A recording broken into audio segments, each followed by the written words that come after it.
एकमात्र ग्रंथ श्रीमद् भागवत, जो सिंह की तरह गर्जना कर रहा है। जीवन के जितनी भी तकलीफें, शोक हैं, दुख हैं, जो जो तुम्हें रुला रही हैं, उन सबको अपनी गर्जना मात्र से भगा देने वाली महान ग्रंथ श्रीमद् भागवत। पर हमें एक माता जी कहती थी, गुरुजी हमने 121 भागवत सुन लिए। हम तो बड़ी खतरनाक है मैया, परीक्षित एक ही में तुम्हारो 121 में भी काम नाए बनो। बताओ, ये भी कोई अहंकार का विषय है कि हमने 121 भागवत सुन लिए?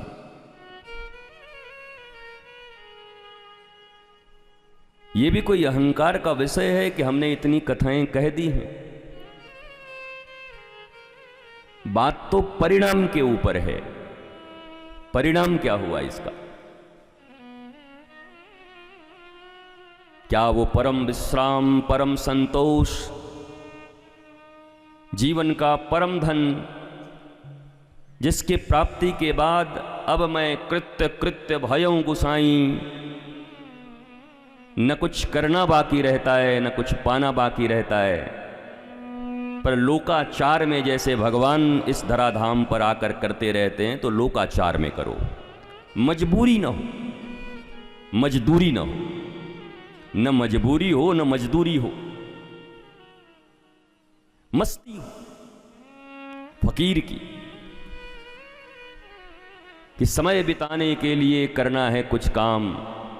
वो अंताक्षरी खेलते ना बच्चे, ने बोलते ऐसे ही, क्या हो समय बिताने के लिए, कुछ समय के लिए, तो कालक्षेप के लिए। ये जो शेक्सपियर कहता था कि एक बहुत बड़ा ये स्टेज है और हम सब नाटक करने के लिए आए हैं, तो शेक्सपियर ने तो पता नहीं कितने 100 वर्ष पहले कहा, हमें पता नहीं, पर 5500 वर्ष पूर्व कुंती माता ने यही बात कह दी, नटो नाट्य धरो।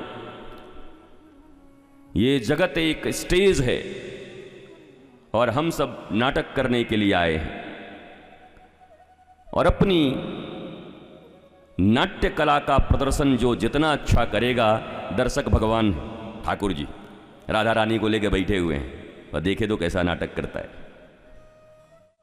और जोरदार नाटक जिसने करा, तो ठाकुर ठाकुरानी ने ताली बजा के उनको स्वीकार किया, वाह वाह क्या बात है, क्या बात है। पर पिक्चर हॉल में जैसे कभी कभी जाते हो और भूल जाते हो कि सामने पर्दे पर जो आदमी गरीब बनकर भिक्षा मांग रहा है, वो मिलेनियर है, अमिताभ बच्चन है। एक बार हम बचपन में गए थे कोई फिल्म देखने, हमें याद है अमिताभ बच्चन की थी, तो गरीब का कुछ रोल किया था। लोग इतने दयालु हो गए कि 10-20 पैसा फेंक दिए पर्दे पर के, उठा ले भाई ले जा। उस समय 10 पैसे 20 पैसे ही चलते थे। बाहर निकल के जब उनको समझाया गया गांव के लोगों को कि भाई वो तो अरबपति है, या मान लो अगर वो अपना प्रीमियर शो खुद देखने आया हो और बाहर उसको उतरा अपना फरारी से और 10-10 बॉडीगार्ड लेके उसको घुसे, तो बोले अरे ये तो बेकार ही, इसको हम पैसा फेंक गए, हम तो गरीब समझ रहे थे इसको। तो आज जो भागवत का प्रथम स्कंद है, बहुत गंभीर है, गहरा है। हमारा तो पूरा भरोसा है कि ना आपको समझ में आवेगो ना हमारे समझ में आवेगो। और हम तो कुछ चला भी दें, तुम तो ऐसे बैठ के बस कुछ सुनेंगे कुछ सोएंगे, और दोनों ही अच्छा है। यहां पर नींद आती कहां है? इस वर्तमान समय में अगर सबसे ज्यादा कुछ निकल गई आदमी के हाथ से, तो उसकी नींद उड़ गई है, चैन उड़ गया है। हालांकि अपने आश्रम में ऐसी कोई बात नहीं, घोड़ा बेच के सोते हैं लोग हमारे यहाँ। अपने यहाँ शयन का बड़ा अच्छा नियम है, खूब, और ठाकुर जी की यही कृपा है अपने यहाँ। भाई आज के जगत में अगर कोई आराम से सो रहा है तो कम मत मानना उसको, नहीं तो चाहे रिक्शे वाला हो, चाहे राष्ट्रपति हो, चाहे एलन मस्क हो वहां बैठा हुआ, चाहे यहाँ पर केला बेचने वाला पन्ना लाल हो, नींद सबकी गायब है, बड़ी परेशानी है। तो कथा में अगर सो भी जाओ तब भी बड़ी अच्छी बात है। राधा रानी की गोद में, कथा मैया की गोद में सो जाओ। कुछ लोग हंस हंस के सुनते हैं, कुछ रो रो के सुनते हैं, अलग अलग भाव हैं, पर इतना जरूर कहेंगे कि श्रोता ही रहो, सुनो।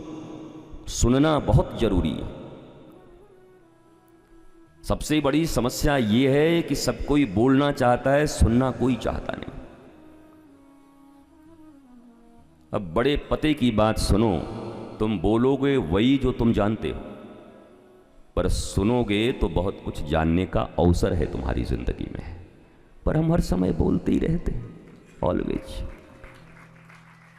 हमारी जिद यही है, हम बोलेंगे। तो बोलोगे वही ना जो जानते हो। तो तुमने तो अपनी लाइफ को एंड कर लिया, दरवाजे बंद कर लिए एक्सपेंशन के, विस्तार के। और विस्तार ही विष्णु है, विस्तार ही भगवान है। विराटता, विशालता को तुमने दरवाजा बंद कर दिया कि नहीं भैया आप नहीं आ सकते, हम संकीर्ण ही रहेंगे, संकुचित रहेंगे, क्षुद्र रहेंगे, विशाल नहीं हो सकते। इसलिए जब कोई ज्यादा बोलता हो ना मेरी तरह, तो आप नाराज मत होना, आप समझ लेना उसको इतने ही में रहना है। पर आपके जैसा जब कोई सुनता हो तो उसके भीतर में व्यापक संभावनाएं हैं कि इस मनुष्य जीवन का जो चरम परम लाभ है वो उस लाभ तक उठ सके, वहां तक पहुंच सके। यहां बैठ के भी बातें करना, चर्चा करना, एक दूसरे को देखना, बीच बीच में निगाहें मिलाना, अहो बांके बिहारी ये बिनती हमारी, मेरे नैनों से नैना मिलाए रहो। तो बांके बिहारी नैना तो तब मिलाएं जब तुम्हारे नैना कहीं रहें। तुम्हारे नैना तो घनचक्कर बने हुए हैं, नैना कहीं टिकी नहीं रहा है तुम्हारा। बिहारी जी इधर आके नैना मिला रहे हैं, तब तक तुम्हारा नैना उधर चला जा रहा है। वो बिहारी जी बोले नैनो है, इससे नैना मिलाना बहुत कठिनाई है, नहीं हो सकता।